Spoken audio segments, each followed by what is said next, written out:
بسم اللہ الرحمن الرحیم. میں Talib Hussain, assistant professor Pakistan studies, government S M science degree college ٹنڈولیا. عزیز طلباء، آج ہمارا لیکچر پاکستان اسٹڈیز کے حوالے سے برننگ ایشو ہے کشمیر پرابلم. اس پر آپ مختلف اخبارات میں، ٹی وی چینلز پر گفتگو، ڈیبیٹ سنتے رہتے ہیں. میں آپ کو آج کے اس لیکچر میں کشمیر پرابلم کا تاریخی پس منظر، اس کا سولوشن، اور خاص طور پر پاکستان اور ہندوستان کے درمیان تنازعات، پرابلمز کی سب سے بڑی وجہ کشمیر ہے، یہ ثابت کروں گا انشاءاللہ.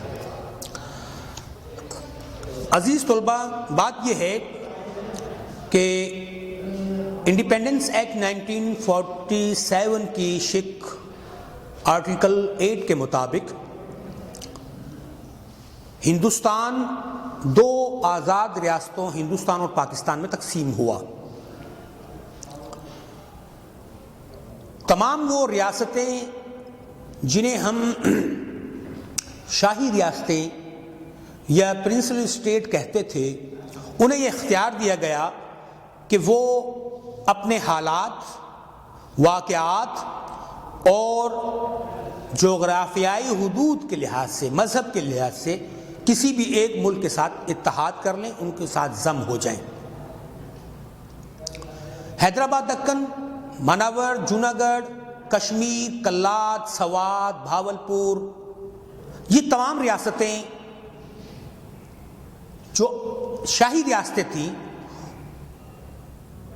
انہوں نے اپنے اپنے حالات اور واقعات کو دیکھتے ہوئے، اپنے عوام کے رجحانات کو دیکھتے ہوئے پاکستان یا پھر ہندوستان کے ساتھ الحاق کر لیا.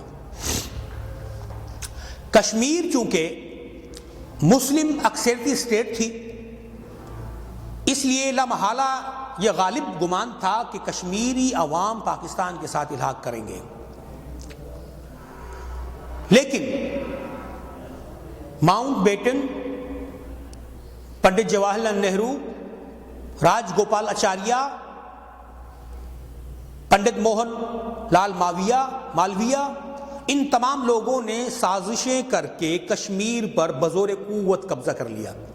اس کی ابتدا کہاں ہوئی؟ اس کی ابتدا تب ہوئی کہ جب پاکستان اور ہندوستان کی سرحدوں کا تعین ریڈ کلف ایوارڈ کے ذمے لگایا گیا. سر سیرل ریڈ کلف نے بددیانتی کی اور وہ مسلم اضلاع مشرقی پنجاب میں شامل کر دیے، جس سے ہندوستانی افواج کو کشمیر میں داخلے کا زمینی راستہ میسر آ گیا. عزیز طلباء و طالبات، جب یہ معاملہ زیادہ سنگین ہوا تو پاکستان کے لوگ اپنے مسلمان بھائیوں کی مدد کے لیے جب وہاں گئے تو جنگ کی جو کیفیت پیدا ہوئی، اس پر وہاں پر ایک شورش برپا ہوئی. قائد اعظم محمد علی جناح نے اس معاملے میں جب اس بات کا احاطہ کیا کہ مسلمان ریاست ہے، عوام اس کی مسلمان اکثریت پر مشتمل ہے جو پاکستان کے ساتھ شامل ہونا چاہتی ہے، بھارت اس پر بزور شمشیر قبضہ کرنا چاہتا ہے،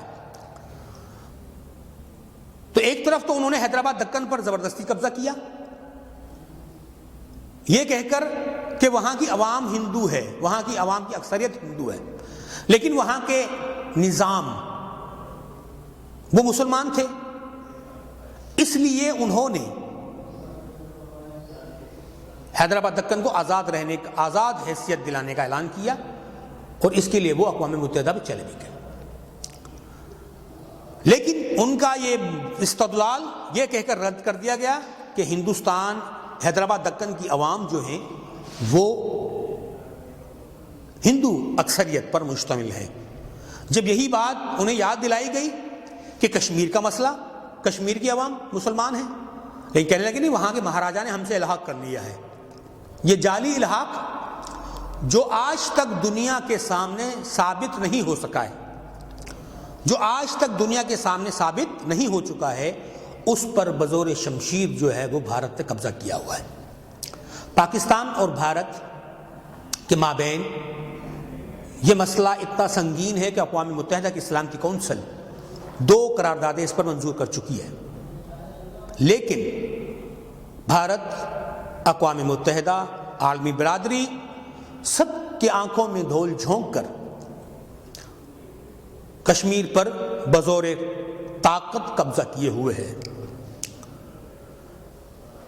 عزیز طلبہ، بات یہ ہے کہ یہ مسئلہ اگر حل ہوتا ہے، منصفانہ حل ہوتا ہے، تو دونوں ملکوں کی عوام سکھ کا سانس لیں گی۔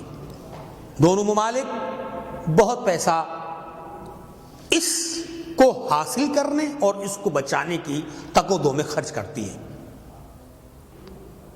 ان دونوں ممالک کے عوام پینے کے صاف پانی سے محروم ہے، بنیادی تعلیم سے محروم ہے، بنیادی صحت سے محروم ہے، صاف سڑکوں سے، راستوں سے، دیگر چیزوں سے محروم ہے۔ وجہ صرف اتنی ہے کہ ان کا بہت زیادہ بجٹ جنگی ساز و سامان کی خریداری پر خرچ ہو جاتا ہے۔ ان دونوں ممالک کے بہتر تعلقات میں سب سے بڑی رکاوٹ کشمیر کا مسئلہ ہے۔ ہندوستان کو پتہ ہے کہ جب 1952 میں استصواب رائے کی بات ہوئی، جو کہ اقوام متحدہ کی سلامتی کونسل نے قرارداد منظور کی، اس پر کہ ان کشمیری عوام کے مقدر کا فیصلہ کشمیری عوام کرے گی وہ کہ کس ملک کے ساتھ رہنا چاہتی ہیں۔ یہ ہنوز دلی دور است والی مثال ہے۔ ہندوستان اس پر آ نہیں رہا۔ ستم بالائے ستم یہ کہ 2019 میں 5 اگست 2019 کو اس نے اپنے ہی آئین کے مطابق جو کشمیر کو خصوصی حیثیت حاصل تھی، آئین کے آرٹیکل 370 کے تحت وہ یکسر ختم کر دی اور کشمیر کو ضم کر لیا ہندوستان کے اندر، جو کہ اقوام متحدہ کی قراردادوں کی کھلم کھلا خلاف ورزی تھی۔ تب سے لے کر آج تقریباً 1.5 سال سے زیادہ کا عرصہ گزر چکا ہے۔ کشمیری عوام اپنے حق، بنیادی حق سیلف ڈٹرمنیشن کی جد و جہد کر رہے ہیں 1947 سے، لیکن خاص طور پر 5 اگست 2019 سے اس معاملے پر بہت زیادہ ایجیٹیشن دیکھنے میں آیا ہے۔ صرف کشمیری عوام نہیں، ہندوستان کے صاحب الرائے عوام بھی، سوشل میڈیا والے بھی، سوسائٹی، سول سوسائٹی کے لوگ بھی انہیں یہ حق لوٹانے کے حق میں ہیں جو انہیں 1947 میں دیا گیا۔ عزیز دوستو، اگر یہ مسئلہ حل ہو جاتا ہے، پاکستان اس مسئلے کو حل کے لیے دنیا کے ہر فورم پر گیا۔ پاکستان نے ہر ایک عالمی فورم کا دروازہ کھٹکھٹایا، لیکن ہندوستان اس معاملے سے سراسر راہ فرار اختیار کیے ہوئے ہے۔ وہ چاہتے یہ ہیں، مختلف مواقع پر مختلف آپشنز آئے، لیکن پاکستانی عوام، کشمیری عوام کسی بھی سیکنڈ آپشن کو قبول کرنے کو تیار نہیں ہے۔ کشمیر کا مسئلہ اقوام متحدہ کی قراردادوں کے مطابق، کشمیری عوام کی رائے کے مطابق حل ہوگا۔ اسی میں اس خطے کی بھلائی ہے، ورنہ پوری دنیا خوف کے سائے میں مبتلا رہے گی کہ 2 ایٹمی قوتیں آمنے سامنے موجود ہیں اور برننگ ایشو ہے ان کا کشمیر۔ مجھے امید ہے کہ آپ کو آج کی بات مسئلہ کشمیر بہتر سمجھ میں آ گیا ہوگا۔ Thank you so much.